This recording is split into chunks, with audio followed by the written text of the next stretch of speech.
മുഹറമിന്റെ 9ഉം 10ഉം നോമ്പ് നോക്കുക. നിങ്ങളുടെ അഹലികാരിൽ നിങ്ങൾ വിശാലത ചെയ്യുക. പഴയ കാലത്തൊക്കെ ഉണ്ടായി, ഞാൻ അവസാനിപ്പിക്കുന്നു. പഴയ കാലത്തൊക്കെ നമ്മളെ നാട്ടിലൊക്കെ എന്റെ ചെറുപ്പം എന്ന് പറയുമ്പോൾ കുറെ പാക്കായില്ല. നിങ്ങളുടെ ചെറുപ്പം നോക്കുക, 60 വയസ്സുള്ളവർ തന്നെ 70 വയസ്സുള്ള ഒരാളെ ചെറുപ്പക്കാരെ നിങ്ങൾ ആലോചിച്ചു നോക്കുക. അന്ന് നമ്മുടെ നാട്ടിലൊക്കെ പുരയിൽ മുഹറം 10ന്റെ ഒന്നും ചെയ്യാൻ പറ്റിയില്ലെങ്കിൽ പുരയിൽ നല്ല അപ്പച്ചൂട്ട്, നല്ല മധുരം അപ്പച്ചൂട്ടിട്ട് അപ്പുറം മക്കൾക്കും അതുപോലെ തന്നെ അഹലുകാർക്ക് അപ്പുറത്തേക്ക് പരക്ക് കൊടുക്കുന്ന ഒരു സമ്പ്രദായം ഉണ്ടായില്ലേ? ഉമ്മമാരൊക്കെ ചുട്ടിട്ട് അപ്പുറം ഇപ്പുറം കൊടുക്കും. എന്താണ് ഇതെന്ന് അതിനിപ്പോ ചെറുപ്പാക്ക് പറയുന്നത്, ഒരപ്പൻ ചുട്ടുന്ന മാസം, ഒരപ്പൻ ചുട്ടുന്ന നാട്. അതൊന്നും തമാശ കണ്ട, നോമ്പും നോക്കണം. ഇത് ഇന്നത്തെ ഹുദവയിൽ പറഞ്ഞതാണ്. നിങ്ങൾ വിശാലത ചെയ്യണം. ആർക്ക്?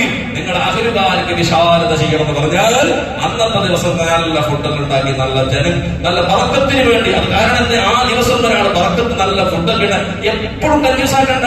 നല്ല നല്ല ദിവസങ്ങൾ നല്ല നല്ല ഭക്ഷണം ഉണ്ടാക്കണം. അത് പുരക്കാരെങ്കിലും വരുമ്പോ മാത്രമല്ല നമുക്ക് പോയി മട്ടൻ കൊണ്ടേണ്ടത്.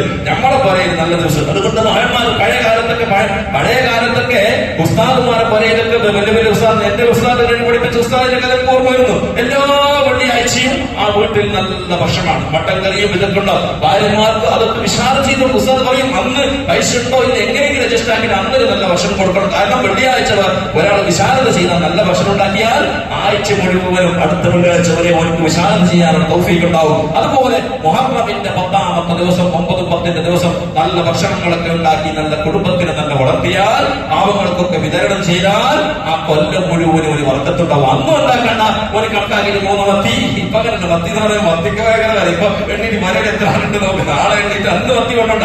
അന്ന് പറയുന്ന ആരാളുണ്ടെങ്കിൽ അന്ന് 12 മത്തി കൊണ്ടുപോകും. 12 മത്തി കൊണ്ടുപോയി അതിനുണ്ടാക്കി അപ്പുറം മത്തി. ഇത് ഞാൻ ഉദാഹരണം പറഞ്ഞതാണ്. കോഴി എന്താണ് അന്ന് നിങ്ങൾ സാധാരണ നിങ്ങൾ അരക്കിലം ആട്ടർച്ചയാണ് കൊണ്ടുപോകുന്നതെങ്കിൽ അന്ന് 1 കിലോ ഇറച്ചി കൊണ്ടുപോയിട്ട് വിശാലത ചെയ്യും.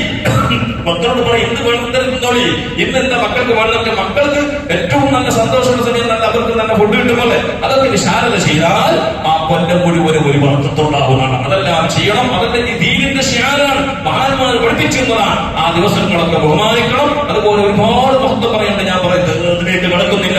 കാരണം മുഹറം തന്റെ 10ാമത്തെ ദിവസമാണ്.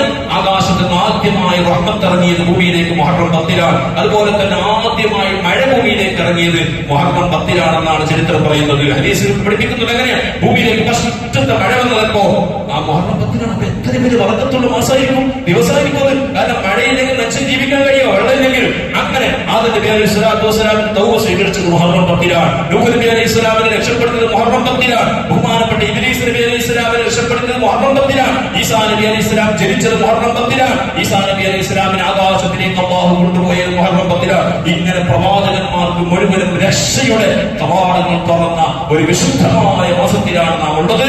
അതുകൊണ്ട് ആ മാസത്തെയും വരുന്ന മുഹറം 9ഉം 10ഉം വളരെയേറെ ബഹുമാനത്തോടെ സ്വീകരിച്ച് നോമ്പനുഷ്ഠിച്ച് മക്കളോടും ഭാര്യമാരോടും കുടുംബക്കാരോടൊക്കെ ഈ നോമ്പിന്റെ മഹത്വം പറഞ്ഞു കൊടുത്തിട്ട് നോമ്പ് നോക്കിപ്പിക്കണം. അവർക്ക് പ്രചോദനം നൽകിയിട്ട് അവരുകാർക്ക് വിശാലത ചെയ്ത് കുടുംബത്തിൽ നല്ല ബർക്കത്തുള്ള കാര്യങ്ങളൊക്കെ ചെയ്ത് ഖുർആൻ ഓതി തൗബ ചെയ്ത് അല്ലാഹുവിലേക്ക് മടങ്ങണമെന്ന് എന്റെ നഫ്സിനോട് ഞാൻ ആദ്യമായും നിങ്ങളോട് ഞാൻ ഓർമ്മപ്പെടുത്തി 2 വാക്കുകൾ ഞാൻ അവസാനിപ്പിക്കുന്നു.